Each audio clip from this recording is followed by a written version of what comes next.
You ready? Yes. Want to take some deep breaths? I'm ready. Okay. You want me to introduce you as the marriage expert? Please don't.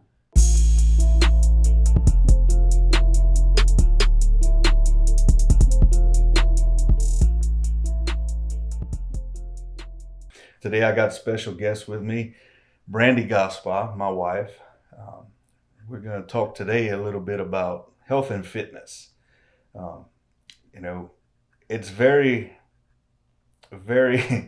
it's health and fitness is a funny thing because when you look at people, you want to automatically judge people on what kind of health they're in by the way that they look. Mhm.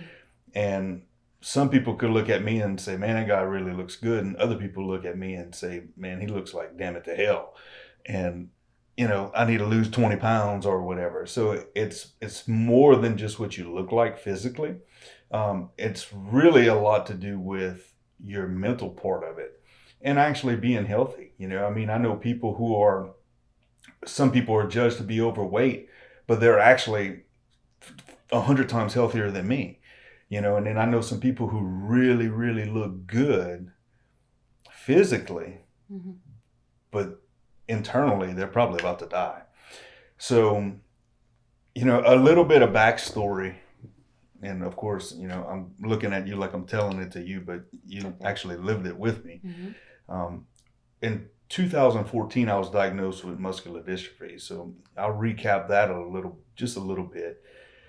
And leading up to those years, of course, I was unhealthy. I didn't, I lifted weights when I was younger, but there was no health involved in it.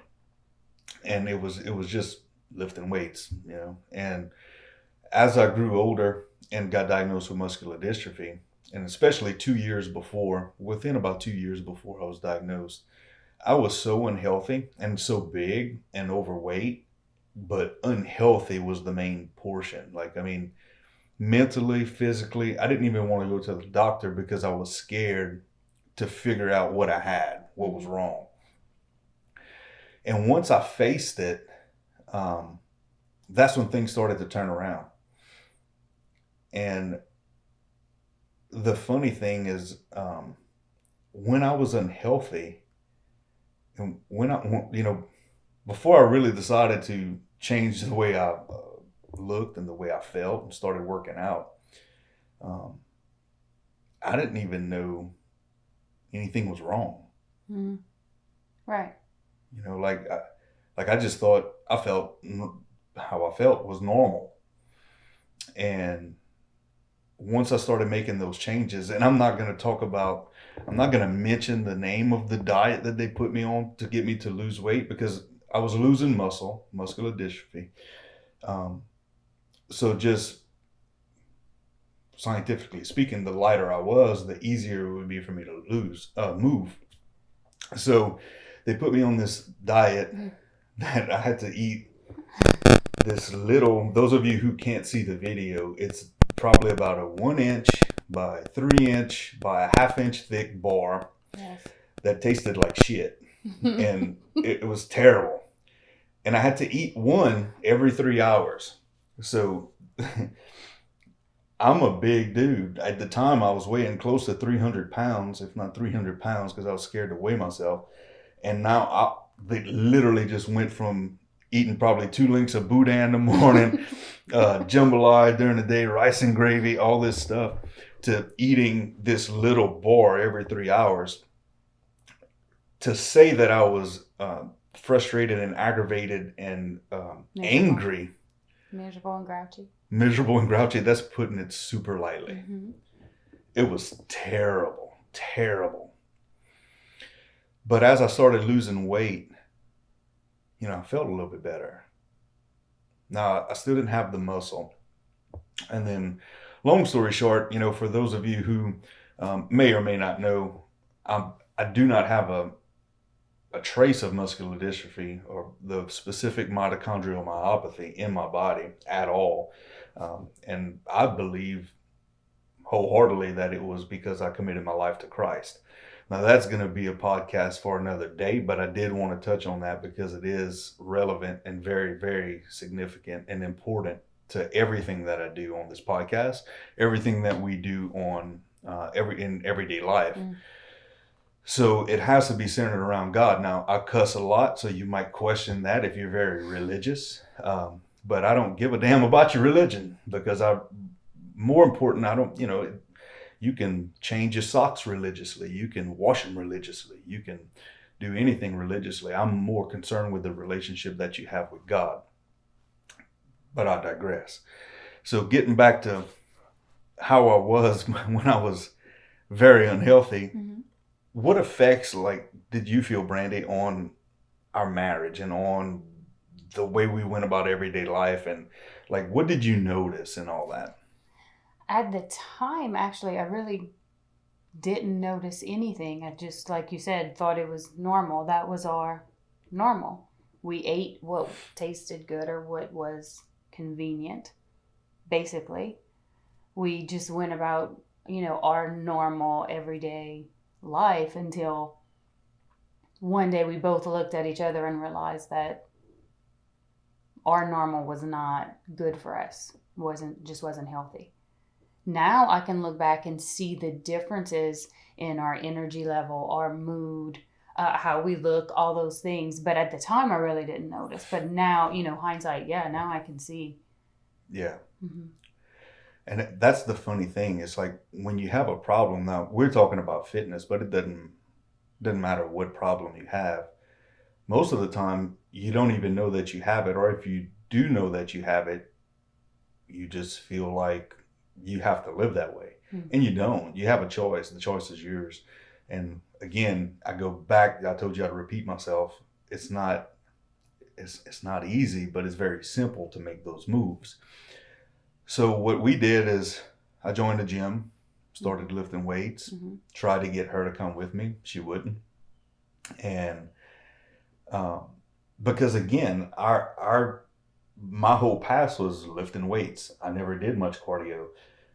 Her fitness past was being an athlete. So it was, a little bit of lifting weights, but a lot of cardio, a lot of running and being active. And we just didn't jive on those. She didn't understand my way, and I definitely, anybody who does cardio and likes it, I don't understand y'all way. So it's, I know it's relevant and it's very important now, but back then I didn't know it. I'm sorry. And God bless you. Go back to where you were. For those of you who don't know, we have other people in here helping us out with this. I'm not that good. So anyway, it's damn, I forgot where I was gonna go now. Cardio. You didn't Cardio. understand cardio and their way of working out. Yeah, so Brandy and I didn't understand each other's way of working out. So whenever we started in the gym, I went to lifting weights, and then I just got bigger. And then she was getting angry at me because I was losing weight. And I put angry, frustrated with me because I'm a man and I can lose weight very easy. Very. Mm-hmm. But it was the weightlifting that would do it. The way that I would schedule my routines and my sets and my workouts, I would build a lot of muscle, but I was actually doing a type of cardio during that workout that she didn't understand. And then she started lifting weights, and finally we got her in the gym, and then she understood what was going on with that in her body too. So we incorporated some high intensity training and lifting weights and diet. And when we say diet, we mean lifestyle change. We don't mean like you trying to get your beach body ready, because that'll just lead to disappointment, because you end up right back to where you were once you get back from the beach. But abs are made in the kitchen, not my kitchen, because but somebody's kitchen. Somebody's kitchen. And that's the important part. So like having abs and a ripped up body is not really important to me. I just want to be healthy. I want to be able to move and go with my kids and do what I got to do. But you can't outwork a bad diet. You can't outwork a bad diet. Like I can't go and eat 3 links of boudin in the morning and drink a Dr. Pepper or whatever you drink. It was Gatorade I used to drink with it. Just terrible. Mountain Dew. Mountain Like, Dew, that's my what I God. was trying to think. Mountain Dew. Don't drink that stuff. It's terrible. And I would probably vomit if I would try to drink a Mountain Dew now. It would be rough. I drink sometimes over 2 gallons of water a day. But whenever you make a choice to do it, you got to just start one step at a time. You know, like what we do in the gym now, we couldn't do when we started. You know, you just got to start wherever you're at and whatever you have, just like we mentioned last week, you know. And if you can't even afford to go to the gym, there's a ton of stuff you can do from home that'll make a huge difference in your life. You know, like walking. People greatly underestimate walking. You know, so being in good health and the way that we look now, because, right now I weighed myself this morning and I weighed 215 at the time of this recording. We're not going to mention what she used to weigh and weighs now. I had a tiny panic attack. Top secret information, and I don't have that level of clearance. But me going from a 300-pound dude to 200, well, in the picture up here, I was 210 pounds. That's a lot of weight. That's a big difference. What would you say is some of the biggest advantages now that we got ourselves in shape and got, our diets under control and living this type of lifestyle now? We definitely have a lot more energy now. Our moods are better. I see a difference in the girls because they, of course, model what they see. So they are eating healthier. Just as a whole, we're better prepared when we go places. We don't spend as much money because we meal prep.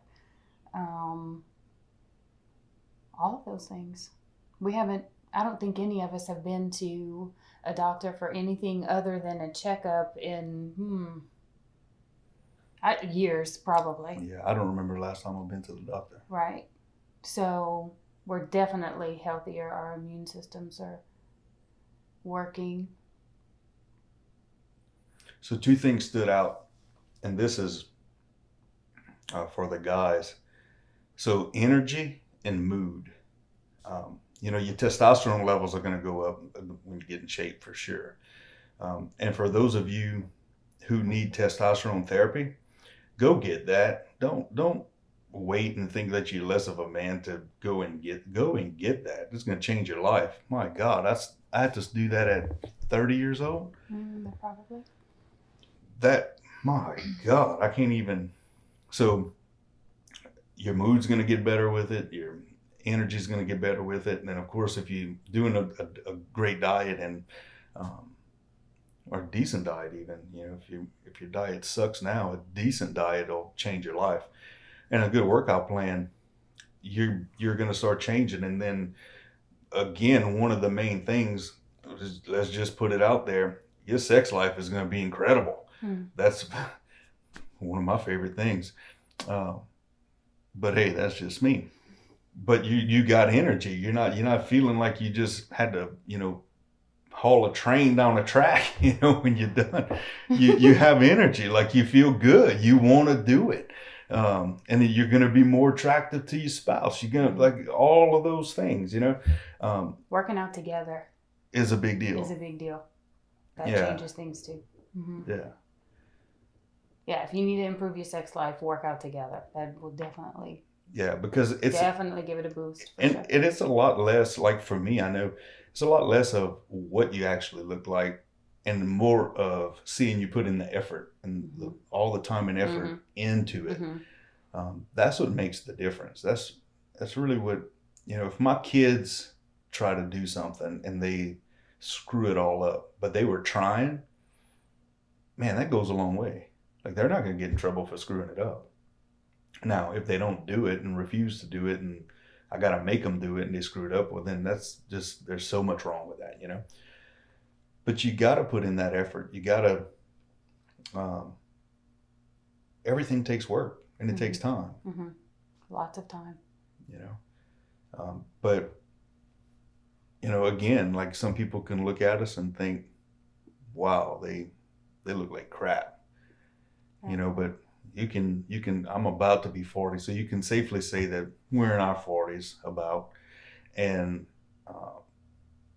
you know, we just made this life change. So what would have happened if we would have did it 10 years ago? Yeah. Or you know, what's going to happen if we keep going? Because I feel like I'm getting healthier every day. I feel better every day. For sure. And of course, I still, like we talk about abs being in the kitchen, I still eat what I want. You know, like I love tacos, so I'm going to eat tacos. I did find out that dairy does not do good with me, so I cut that out, which made a big difference in my abdomen. Mm-hmm. But then, you know, like check intolerance, because you have a gluten intolerance, right? Right. And what was the, like, just talk about that. How did that affect you on your everyday? Like, what did you feel? The gluten Eating gluten. The gluten issue. Well, I didn't know it. I mean, for years, probably almost 20 years of having migraines, at least once a week, probably, sometimes more than that, migraine on top of migraine. And it was my chiropractor who actually mentioned that because I have a thyroid problem, I have no working thyroids. Because I don't have a thyroid, there's a good chance I could have a gluten problem. And he told me that I should try to stay away from it for a while to see if it made a difference. And unfortunately, he was right. And once I got off of the gluten, the migraines are pretty few and far between. Yeah. Mm-hmm. So that's huge. So like big difference, huge difference. Yeah. And it could not be, you know, your problem could not be gluten. It could be anything. So you got to make sure that your levels are right and you don't have an intolerance to anything, because that makes a huge difference in your health. You feel, because I know even now, like if you eat gluten, like you'll feel bad the next day. Like you feel that just not 100%. Right. Mm-hmm. And it's like me when I eat trash, you know, like I just can't eat. So I used to eat, God, for those of you who are not Cajun, this is going to be terrible for y'all. So I used to eat gratons every day with my boudin. So let me explain what this is for y'all to where y'all can understand what I'm talking about. So boudin is like jambalaya. All right. So this is the closest explanation that I could get to what boudin is. It's kind of like jambalaya. It's rice and pork and onions, and they grind all of the meat up, and then they put it in like a sausage casing. And God, it's terrible just thinking, describing this to y'all. So when they do this, then they steam it or we grill it, Mm-hmm. and that is called boudin. Mm-hmm. I don't even know if they have a non-Cajun word for it. I don't know. I don't think they eat it anywhere else but the Lafayette area. I don't know. It's very, very local. But it's incredible. If you eat it, it'll change your life. But anyway, I don't recommend eating a lot of it. But then gratons. So what's the... I explained this to a fitness coach that I had one time, and he told me I was lying, that people do not eat this. and it was because what it is pork skin with fat and the meat on it. Tiny bit of meat. So imagine when you cut a pork chop and you're looking, you know, at a cross section of a pork chop, they have the meat and then they have a layer of fat. And imagine the skin was still on that layer of fat. And then you just cut like a little 1-inch portion out of it and you fry it in grease, in pig grease and lard. Like, mm-hmm. And then you sprinkle some salt on it. And you put salt on it. So right, your arteries are going to be clogged, high blood pressure. Like you, it's like you're eating it, wishing to die. Right. And I used to eat that crap every day with my freaking Mountain Dew. With your Mountain Dew. And so, man. And then wonder why you didn't have any energy. No joke. Like, how terrible was that? It was good though. You liked it. I don't, but you did. And to think, like, if I would go and eat that right now, it's like it would be, oh my God, I couldn't even eat it. No, probably not. It'd be terrible. But anyway, you got anything else you want to add? I think the most important thing is you have to take baby steps. For me, I had to take baby steps, because if I change everything all at once, work out every single day, cut everything out of my diet all at once, I'm not going to sustain that. I have to ease into it. I had to slowly get into it. And when we first decided to make the change, I was still drinking probably a Coke a day. So I had to cut that out and go straight to water. That was a change. And that was hard, but I eased into it. And then I had already cut out the gluten. So that was another baby step. And then we started working out in the gym. And I would only do cardio and I would lift weights only if you were with me. And then I eventually got comfortable enough to work out on my own. And now I can do whatever I feel like it, you know. And now we work out probably 5 or 6 days a week, sometimes twice a day if we have the extra time and we just feel like it. And we meal prep. We take our supplements, pre-workout, protein shakes. So we have really come a long way in probably 2 years, but we took baby steps to get there. Because if you do it all at once, you're gonna give in. It's too much. You're just gonna give up.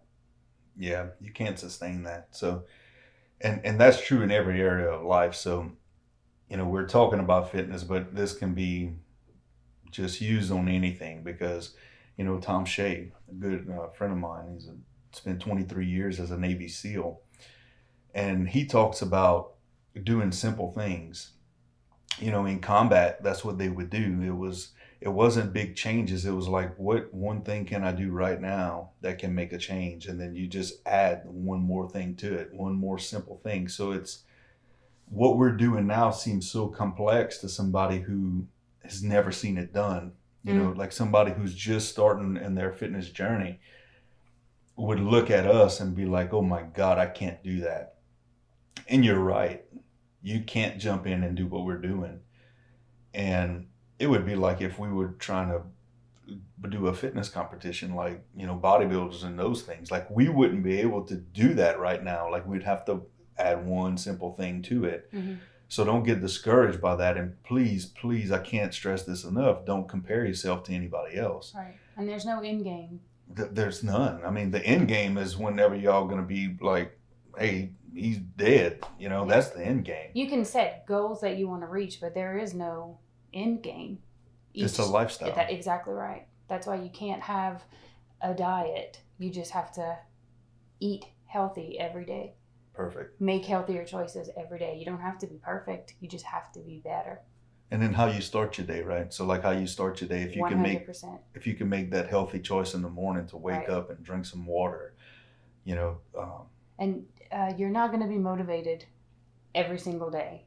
So, you know, I often hear people say they didn't go to the gym today because they just weren't feeling motivated. Well, you're not. You're not. I'm glad you mentioned that. So for me, it's a habit. It's a habit like brushing my teeth. I just do it every day. I get up, I brush my teeth, drop off my kids, go to the gym every day. It's a habit, because your motivation will not stay. It just doesn't. Right.